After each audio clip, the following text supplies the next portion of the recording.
Get on your knees and clean it. That's the only reason you're here." The words cracked through the grand ballroom so sharply that conversations died in an instant. Crystal chandeliers continued to shimmer overhead, but beneath their golden glow, more than 300 executives, investors, and distinguished guests turned toward the same scene. Some lifted their champagne glasses halfway to their lips before stopping. Others exchanged uncertain glances, unsure whether they had really heard the CEO speak that way. At the center of the polished marble floor stood Naomi Brooks, dressed in a simple black and white waitress uniform with a neatly pressed apron tied around her waist.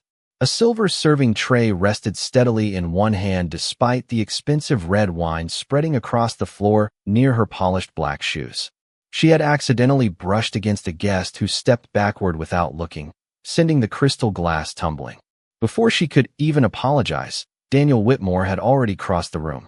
The white CEO of Whitmore Dynamics towered over her with the effortless confidence of a man who had spent 20 years believing every room belonged to him. His tailored navy tuxedo fit perfectly, his silver cufflinks caught the chandelier light, and every eye in the ballroom instinctively followed his movements. Daniel wasn't merely respected. He was feared. Employees whispered that he could end careers with a single sentence. Investors admired the ruthless discipline that had doubled the company's market value in only 4 years. To Daniel, efficiency mattered more than feelings, results mattered more than people, and status determined whose voice deserved to be heard. Naomi lowered her eyes briefly, not from fear, but from composure. She carefully set the serving tray onto a nearby cocktail table before reaching for a folded linen towel. "I'm very sorry, sir," she said softly. "I'll clean it immediately." Her voice carried no resentment, no panic, only quiet professionalism. Somehow, that calmness irritated Daniel even more. "Sorry doesn't replace a 75-year-old Bordeaux," he snapped loudly enough for the nearest tables to hear. "Do your job properly." The room grew heavier. A violin quartet continued performing near the ballroom entrance, their elegant melody suddenly sounding painfully distant against the uncomfortable silence settling over the crowd. Several waiters froze with serving trays balanced carefully in their hands. One young hostess looked down at the floor, pretending to organize silverware simply to avoid watching what was happening. Naomi knelt gracefully onto one knee and unfolded the towel without rushing. Her movements remained precise, almost peaceful, as she absorbed the crimson stain spreading across the white marble. She had learned long ago that dignity was not measured by the work someone performed, but by how they carried themselves while doing it. Across the ballroom, an elderly maintenance worker quietly shook his head. He had watched Naomi greet every employee that afternoon by name. She had helped the pastry chef carry heavy dessert trays without being asked. She had even stopped to comfort a dishwasher whose teenage son had just been admitted to the hospital.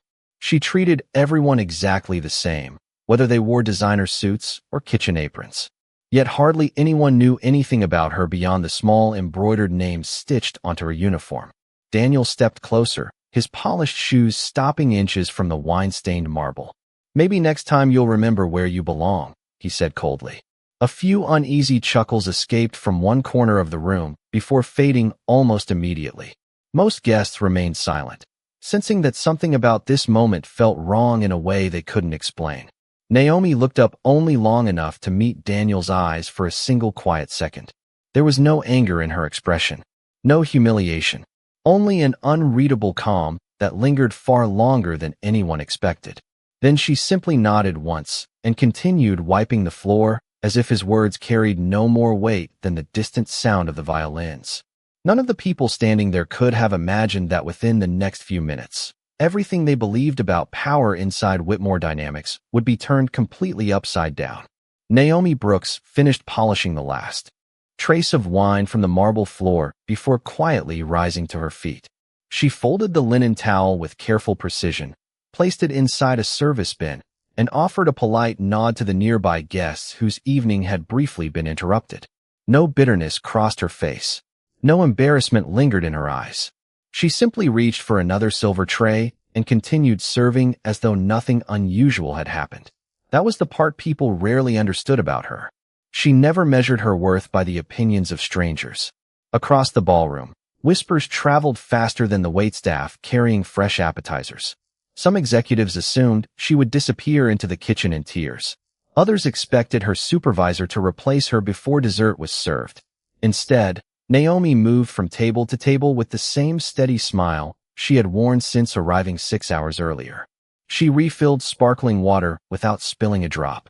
She remembered which guests preferred unsweetened iced tea instead of wine. She even noticed an elderly woman struggling to reach her handbag beneath the table and quietly placed it beside her chair before the woman realized anyone had been watching. "Thank you, sweetheart," the woman whispered. Naomi smiled gently. "You are very welcome, ma'am." Her voice carried warmth that felt genuine rather than rehearsed. Near the kitchen entrance, Miguel Alvarez, the banquet manager, watched her with quiet admiration. He had supervised luxury events for nearly 20 years and believed he could judge character within minutes. Naomi had joined the hospitality agency only 4 months earlier, yet she had already become the employee everyone wanted assigned to their events. She arrived before sunrise without complaint, stayed after midnight whenever extra hands were needed, and treated every dishwasher, valet, florist, and security guard with the same respect she offered distinguished guests. No one had ever heard her gossip. No one had ever seen her lose her patience. Whenever someone thanked her, she answered with the same calm phrase. "We all make the evening possible together." Miguel had once asked why someone with her intelligence chose banquet work. Naomi had only smiled softly before saying, "Sometimes the best place to understand a company is from the room where nobody notices you." He had laughed, assuming it was simply an interesting way of looking at life. Tonight, those words quietly echoed in the back of his mind. In the employee hallway behind the ballroom, 2 young servers spoke in hushed voices while arranging fresh dessert plates. "I cannot believe he talked to her like that," one whispered. The other glanced toward the ballroom doors before lowering her voice even further. "She never complains about anyone. Yesterday she stayed an extra hour helping me because I forgot how the seating chart worked." Neither realized Naomi was passing nearby, carrying a tray of coffee cups. She heard every word, yet continued walking without interrupting them. Recognition had never been something she chased. She believed kindness mattered most when no applause followed it. As the evening progressed, the ballroom lights reflected against towering glass windows overlooking the Chicago skyline. Outside, the city glowed beneath the deep blue summer sky, while inside, investors laughed over multi-million-dollar conversations, unaware that the quiet waitress weaving gracefully between the tables observed far more than dinner orders. Naomi noticed which managers thanked employees and which ignored them. She noticed who listened before speaking and who demanded attention simply because of their title. She remembered every face, every conversation, every careless remark. When Daniel Whitmore glanced across the ballroom again, he saw only another waitress carrying a silver tray through the crowd. He never noticed the calm confidence behind her gentle smile, nor did he suspect that every silent step she took through the ballroom was revealing far more about his company than any quarterly report ever could. Daniel Whitmore accepted another round of congratulations with the polished confidence that had become his trademark. Investors formed a loose circle around him near the center of the ballroom, eager to shake his hand or earn a few minutes of conversation. Every compliment seemed to reinforce the story he had repeated to himself for years.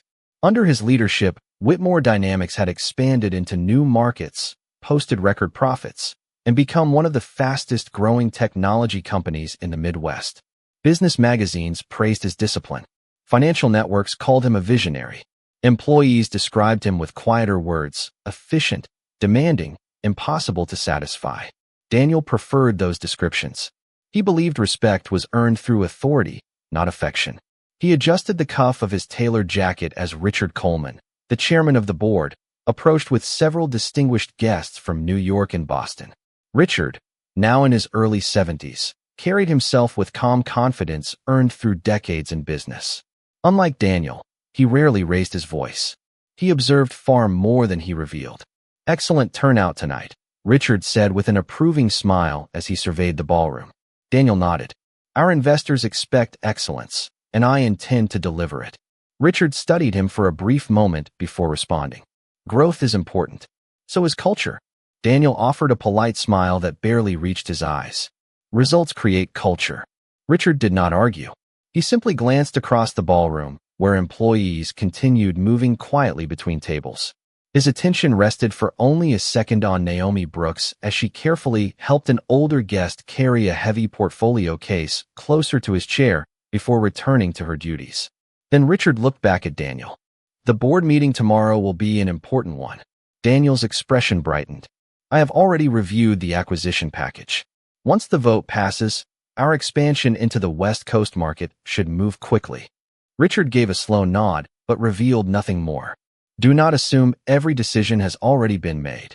Daniel interpreted the remark as ordinary caution rather than warning. After all, he believed he understood the company better than anyone else.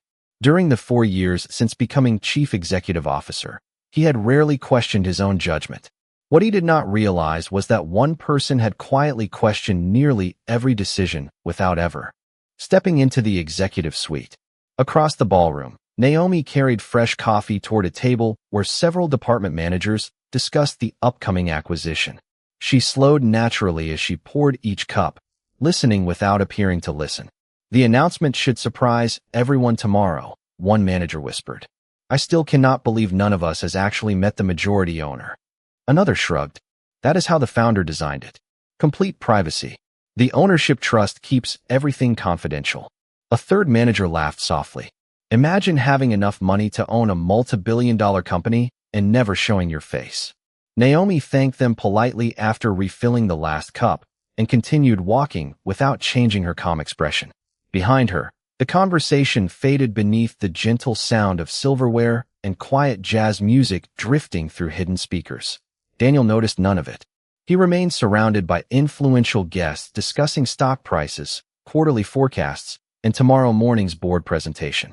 In his mind, the only obstacle remaining between himself and complete control of Whitmore Dynamics was a routine shareholder vote. He had spent weeks preparing contracts that would reshape the company's future. Every projection looked perfect. Every chart supported his vision. Every executive around him seemed convinced success was inevitable. Yet beyond the bright ballroom lights, unseen clouds gathered above the Chicago skyline, dimming the moon behind layers of gray. Inside, the atmosphere remained elegant, but beneath the polished conversations another current had begun to move, quiet, patient, and almost invisible. Naomi walked past a wall of mirrored glass carrying another silver tray, her reflection disappearing among dozens of identical lights. She neither hurried nor hesitated. She simply observed, remembered, and waited, while Daniel Whitmore continued believing that tomorrow belonged entirely to him. The evening continued with practiced elegance until a group of senior executives gathered around a private display near the ballroom stage, where architectural renderings and financial projections for the company's next expansion had been arranged beneath soft lighting. Guests admired the presentation while servers circulated with coffee and handcrafted desserts. Naomi approached quietly with a silver tray balanced effortlessly in one hand, offering fresh cups to anyone who wished to continue the conversation. As she stepped closer, familiar names drifted through the air. Distribution centers, workforce restructuring, regional consolidation. She remained focused on her service, yet years of disciplined observation had taught her to recognize when ordinary business language concealed extraordinary consequences. Daniel accepted a cup without acknowledging the person holding the tray. His attention remained fixed on a large digital rendering showing a new headquarters plan for Seattle. Once the agreement is signed tomorrow morning, operational costs will drop dramatically within 12 months, he explained confidently. Several investors nodded with visible satisfaction. One board advisor asked, "How many facilities will be affected?" Daniel answered without hesitation, "Only the underperforming locations." Naomi's eyes moved briefly toward the open presentation binder resting beside the display. One page had shifted slightly, exposing a highlighted paragraph that should have remained hidden beneath the cover sheet. She recognized the legal language almost instantly. The restructuring clause extended far beyond regional consolidation. Unless revised, it would automatically authorize the closure of several profitable community branches and eliminate hundreds of long-term positions based on outdated performance data collected nearly 18 months earlier. More troubling still, the clause transferred significant operational authority to an outside consulting firm whose financial incentives directly conflicted with the company's employees. The room buzzed with optimism, completely unaware of what was sitting in plain sight. Naomi stood silently for several seconds, weighing the consequences. She could simply continue serving coffee. No one expected a waitress to understand corporate agreements. No one had invited her into the discussion. Yet the faces of the kitchen staff, the maintenance crew, the receptionists, and the warehouse employees she had quietly met over the past several months filled her thoughts. Many of them had shared stories about supporting aging parents, paying college tuition, or raising young children.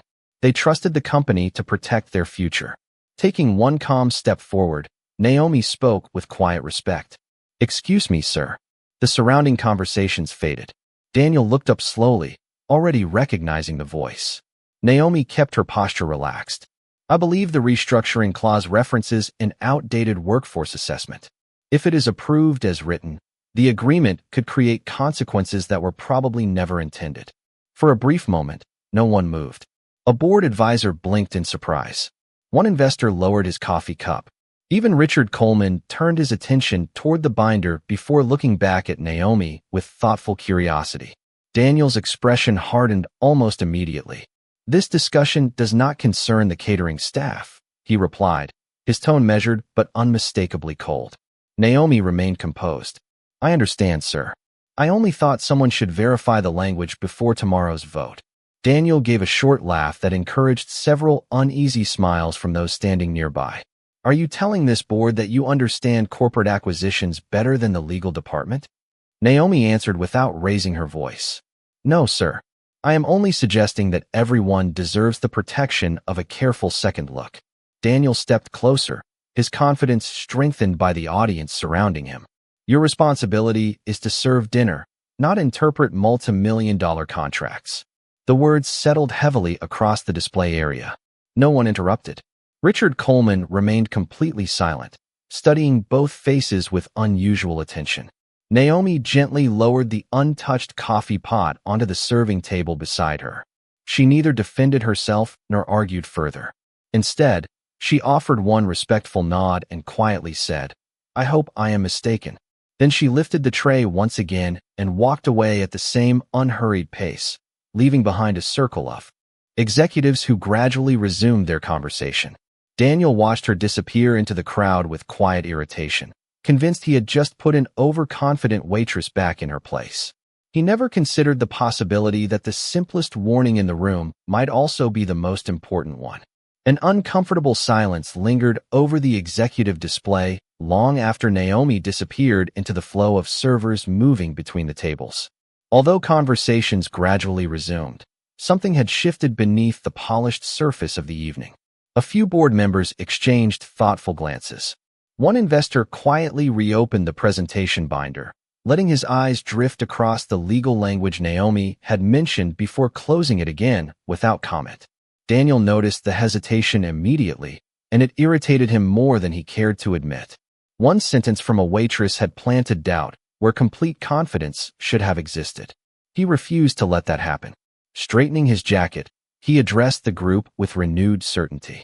"Ladies and gentlemen, I assure you that every page of this agreement has been reviewed by experienced attorneys, financial analysts, and our executive leadership team. We are not going to question months of preparation because someone serving coffee decided to offer legal advice." A few polite laughs rippled through the circle, but they sounded noticeably weaker than before. Richard Coleman remained silent, his expression impossible to read. Daniel interpreted the silence as approval and continued greeting investors as though the interruption had never happened. Several minutes later, Miguel Alvarez approached Naomi near the service station hidden behind tall decorative curtains. He lowered his voice. "Naomi, the chief executive officer wants you removed from the ballroom for the rest of the evening." Naomi paused only long enough to set a stack of clean dessert plates onto the counter. "Did he say why?" Miguel sighed quietly. "He believes you crossed a professional boundary." Naomi nodded once. "I understand." Miguel hesitated before speaking again. "For what it is worth, I have never questioned your judgment." Naomi offered him the same gentle smile she had offered everyone else that evening. "Thank you, Miguel. Please do not put yourself in a difficult position because of me." She untied her serving apron carefully, folded it into a neat rectangle, and placed it beside the clean linens. There was no frustration in her movements, no dramatic farewell, only quiet dignity. Several members of the kitchen staff looked toward her with obvious concern. One young dishwasher whispered, "You were only trying to help." Naomi answered softly, "Sometimes doing the right thing is not immediately understood." She thanked every member of the staff before turning toward the employee hallway. At nearly the same moment, Daniel accepted congratulations from another group of investors who praised his decisive leadership. He smiled confidently, believing he had protected the authority expected of a chief executive officer. In his mind, organizations functioned best when everyone remained within clearly defined roles. A waitress served meals. Executives made decisions. Crossing those lines created disorder. He never stopped to consider whether wisdom always followed job titles. As Naomi reached the long glass corridor connecting the ballroom to the hotel lobby, the noise behind her gradually faded. The music became little more than a distant melody drifting through closed doors. Outside the floor-to-ceiling windows, light rain had begun falling across downtown Chicago, soft drops tracing quiet paths down the glass, while the city lights shimmered beyond them. Naomi slowed her pace for just a moment, looking out over the skyline without speaking. Her reflection appeared beside the rain, calm and composed, as though nothing significant had happened. Behind her, ballroom doors opened briefly, allowing another burst of laughter and conversation to spill into the corridor before closing once more. She adjusted the sleeve of her simple uniform, took a slow breath, and continued walking toward the private elevators at the end of the hallway. Back inside the ballroom, Daniel raised a champagne glass while discussing tomorrow morning's board meeting, completely unaware that the woman he had just dismissed was not leaving in defeat. She was walking toward a meeting that would determine not only the future of the company, but also the future of every executive who believed power belonged only to the people standing beneath the brightest lights. The quiet hallway felt like a different world. Behind the closed ballroom doors, crystal glasses continued to clink, polished speeches filled the air, and confident laughter echoed beneath glittering chandeliers. Out here, only the soft hum of the ventilation system and the gentle rhythm of rain against the towering windows remained. Naomi Brooks walked without haste, her polished black shoes making almost no sound across the smooth stone floor. She reached the end of the corridor where the private executive elevators overlooked the Chicago skyline through 40-foot windows. The city stretched endlessly beneath the gray evening sky, its lights shimmering through the rain like scattered stars reflected on water. For a long moment, she simply stood there. She slipped the folded serving apron from her arm and carefully smoothed the fabric with both hands before placing it inside a leather portfolio that had been resting quietly inside a nearby locker reserved for executive guests. The simple waitress uniform had never embarrassed her. In fact, she had chosen it herself. Every early morning shift, every banquet, every conversation in the employee cafeteria, every quiet walk through warehouse loading docks, every hour spent listening instead of speaking had given her something no financial report ever could. She had learned the names of janitors whose suggestions had been ignored for years despite saving thousands of dollars in operating costs. She had met receptionists who remembered every customer's birthday, while senior executives barely remembered their own employees. She had shared coffee breaks with maintenance workers who knew exactly which facilities needed repairs long before management reports mentioned them. She had watched talented young employees leave because no one with authority ever asked why they looked exhausted. Numbers revealed profits. People revealed truth. Naomi gently rested one hand against the cool glass overlooking the city. Raindrops slid slowly downward, leaving delicate trails that caught reflections from passing headlights below. She remembered the words her late grandfather had repeated throughout her childhood whenever success seemed tempting enough to change a person's heart. If you ever want to understand a house, never begin in the owner's office. Sit in the kitchen. Listen before you speak. She had carried those words through law school, through years of investment negotiations, and eventually into the responsibility of protecting the company her family had built over generations. Ownership had never meant privilege to her. It meant stewardship. It meant ensuring that every decision honored not only shareholders, but also the thousands of families whose livelihoods depended on honest leadership. The rain intensified outside, tapping gently against the glass like patient fingers. Naomi closed her eyes for one slow breath before opening them again. There was no anger toward Daniel Whitmore, only disappointment. She had hoped that months of observing the company would prove its leadership valued character as much as performance. Instead, she had watched fear replace respect in meeting rooms, titles outweigh compassion, and assumptions silence voices that deserved to be heard. Yet even now, she did not wish for humiliation to become anyone's lesson. She wanted understanding to become their future. A quiet chime interrupted the silence as the private elevator arrived. The brushed steel doors slid open without a sound. Inside waited Richard Coleman, standing alone with one hand resting lightly on a polished wooden cane. His expression remained calm, but there was unmistakable warmth in his eyes. He looked at the folded apron resting inside Naomi's leather portfolio before meeting her gaze. "Long evening," he said gently. Naomi offered a small smile. "Very educational." Richard nodded as though he understood far more than those 2 words revealed. He stepped aside, holding the elevator door open without speaking again. Naomi entered, and the doors closed softly behind them. As the elevator began rising toward the executive floors above the ballroom, the sounds of celebration disappeared completely, leaving only silence, the quiet movement of the elevator, and the steady rain outside. Far below, Daniel Whitmore remained surrounded by applause, convinced the most important room in the building was still the ballroom. He had no idea that the future of his career was already ascending several floors above him in complete silence. The private elevator came to a gentle stop on the top executive floor, where the atmosphere felt nothing like the celebration below. Thick carpeting muted every footstep, warm walnut walls reflected soft recessed lighting, and framed photographs chronicled more than 60 years of Whitmore Dynamics history. Naomi stepped out beside Richard Coleman without saying a word. At the end of the corridor, a pair of security officers immediately straightened their posture. Neither addressed Richard first. Instead, both offered respectful smiles toward Naomi. "Good evening, Ms. Brooks," one of them said. "The board members have all arrived." Naomi returned the greeting with the same quiet warmth she had shown every employee throughout the evening. "Thank you, James." Richard watched the brief exchange with a faint smile before leading her toward a set of double oak doors engraved with a simple brass plaque that read Executive Board Chamber. Inside, 12 directors were already seated around a long mahogany table overlooking the rain-covered skyline. The room fell completely silent the moment Naomi entered. Every board member rose to their feet.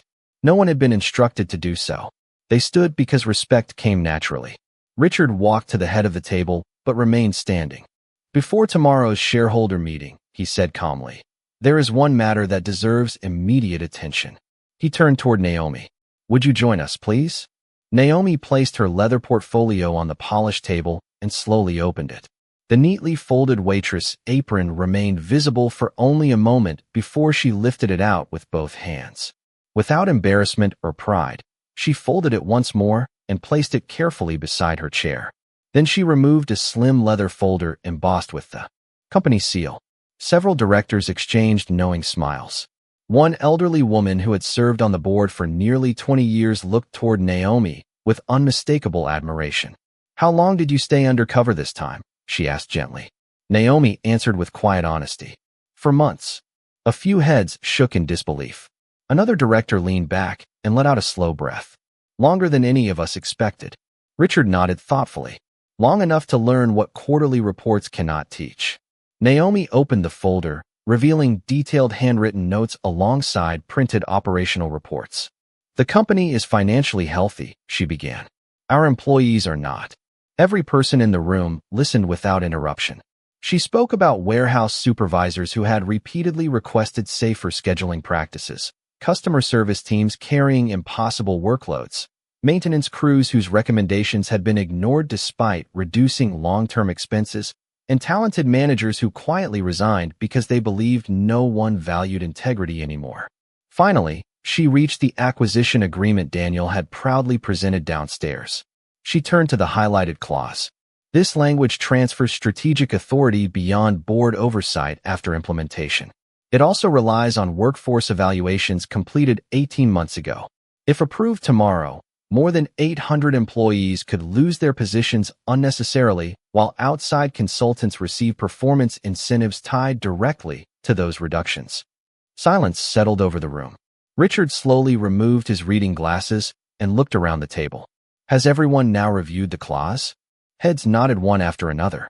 A retired federal judge serving on the board spoke first. She is correct. This should never have reached final approval. Another director added quietly. We were looking at projected savings. She looked at people.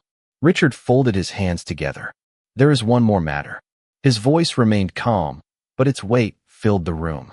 Our chief executive officer publicly humiliated the woman who owns 62% of this company while dismissing the very warning that may have protected Whitmore Dynamics from its greatest strategic mistake in a decade.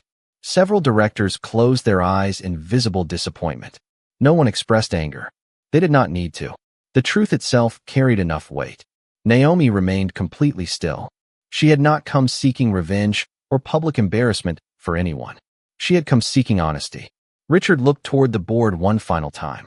Tomorrow morning, before the shareholders' session begins, Daniel Whitmore will learn who has truly been walking through this company, listening to every voice he never thought mattered. I only hope he is willing to learn the lesson before it is too late. The following morning, sunlight broke through the retreating rain clouds, casting long golden reflections across the glass walls of Whitmore Dynamics headquarters. Employees arrived carrying coffee cups and laptop bags, exchanging the familiar greetings of another workday, completely unaware that this morning would become part of the company's history. Inside the executive boardroom, every seat was occupied. Directors reviewed revised documents, while legal advisors quietly distributed updated acquisition packets. At precisely 9 o'clock, Daniel Whitmore entered with his usual confidence. He wore a charcoal gray suit, carried a leather portfolio beneath one arm, and greeted the room with the composed smile of a man expecting another successful presentation. Good morning, everyone, he said as he took his seat. I believe we are ready to move forward. Richard Coleman looked toward him with calm eyes. Before we begin, there is someone I would like you to meet properly. Daniel glanced toward the opposite end of the room. The boardroom doors opened gently. Naomi Brooks walked inside wearing a tailored navy business suit instead of the waitress uniform from the previous evening. Her posture remained exactly the same, quiet, steady, and completely unhurried. There was no dramatic entrance, no expression of triumph, only quiet confidence. Daniel stared without understanding. For a brief moment, his mind struggled to connect the woman entering the boardroom with the waitress he had dismissed only hours earlier. Then every director around the table rose to their feet. Richard stood as well.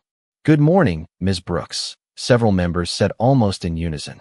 Daniel remained seated, frozen by confusion.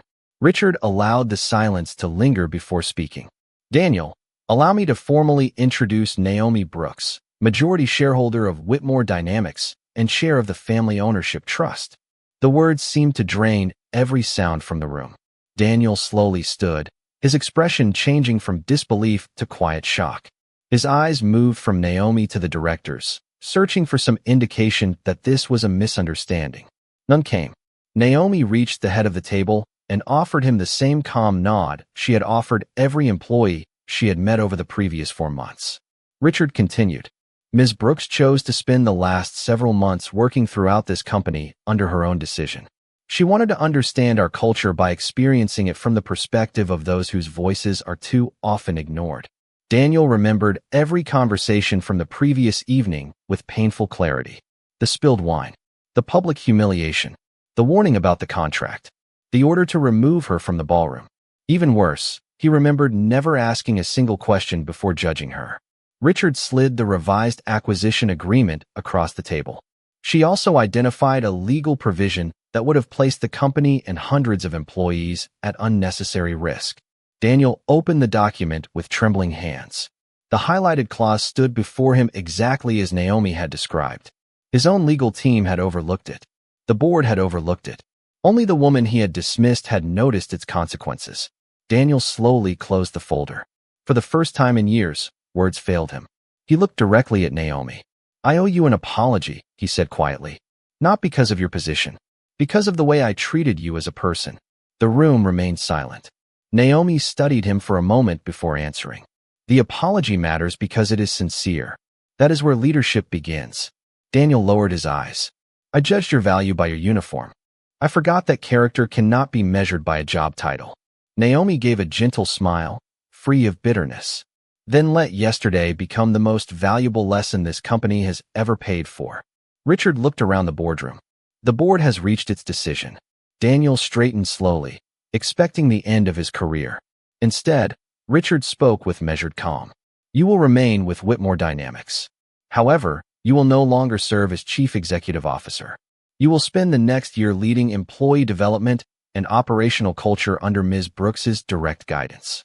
Authority can be restored. Character must be earned. Daniel accepted the decision without protest. For the first time since entering the company, he understood that the greatest measure of leadership was never the power to command others. It was the humility to recognize the worth of every person before discovering their title. 1 year later, the lobby of Whitmore Dynamics felt different in ways that could not be measured on a balance sheet. The marble floors still reflected the morning sunlight pouring through the 40-foot glass walls. Employees still hurried toward elevators carrying coffee and briefcases. Visitors still admired the elegant architecture and polished reception desk. Yet something invisible had changed. People smiled more often. Managers paused to greet maintenance workers by name. Executives stopped to hold doors open instead of rushing past them. The atmosphere no longer felt driven by fear. It felt guided by respect. Near the entrance, a newly hired receptionist nervously searched through a stack of orientation papers, struggling to answer a customer's question. Before she could apologize, a familiar voice spoke beside her. Take your time. The right answer is always worth a few extra seconds. The young employee looked up to find Daniel Whitmore standing beside her, carrying 2 cups of fresh coffee. His tailored business suit remained impeccable, but the confidence in his face had softened into something far more genuine. Instead of walking away, he patiently helped her locate the correct information before handing one of the coffee cups to the waiting customer with a warm smile. Welcome to Whitmore Dynamics, he said. We are glad you are here. The customer thanked him without realizing the man offering directions had once occupied the highest executive office in the building. Daniel never corrected anyone anymore. He had discovered that influence did not disappear when titles changed. If anything, it became more meaningful when earned through daily actions rather than authority. Upstairs, Naomi Brooks stood quietly inside her office overlooking the Chicago skyline. The same city stretched beneath the morning light. But today the rain had disappeared completely, replaced by clear blue skies reaching far beyond the horizon. Her desk remained surprisingly simple. Family photographs. A leather notebook filled with handwritten observations. A small framed quote from her grandfather rested near the window. Listen before you lead. She smiled softly as she watched employees gathering in the courtyard below for the company's annual Community Appreciation Day, a tradition she had introduced after becoming chair of the board. Every department worked side by side that afternoon, from executives to custodians, volunteering together at neighborhood schools, food banks, and community centers throughout the city. No reserved parking spaces. No executive dining rooms. No invisible walls separating people by job titles. Richard Coleman stepped quietly into the office carrying the latest employee satisfaction report. The numbers are remarkable, he said with a gentle smile. Turnover is down. Customer trust is up. Productivity has reached another record. Naomi accepted the report but did not open it immediately. Instead, she looked through the glass toward the employees laughing together below. The numbers matter, she said softly. But they are only the reflection. The people are the reason. Richard nodded in quiet agreement before leaving her alone with the morning sunlight. A few minutes later, Naomi walked through the lobby without an escort. Several employees greeted her warmly. She knew nearly every one of them by name. As she approached the entrance, Daniel was helping a facilities employee carry a heavy box of office supplies onto a rolling cart. Their conversation ended with shared laughter before both men returned to work. Daniel noticed Naomi and offered a respectful smile. She returned it with one of her own. No words were necessary. Everything that needed to be said had already been proven through choices rather than speeches. Naomi stepped outside into the warm Chicago air as a gentle breeze moved through the trees lining the plaza. The company logo reflected brightly across the glass tower behind her, but her attention rested on the people entering its doors. Some wore business suits. Others wore security uniforms, housekeeping attire, maintenance vests, or delivery jackets. Every one of them belonged. Every one of them mattered. As the morning sun rose higher above the skyline, its light spread across the building without choosing one window over another, quietly reminding everyone who entered that true leadership begins long before anyone learns your title, because kindness is never weakness. It is the strongest foundation any company, any community, and any human heart can ever build.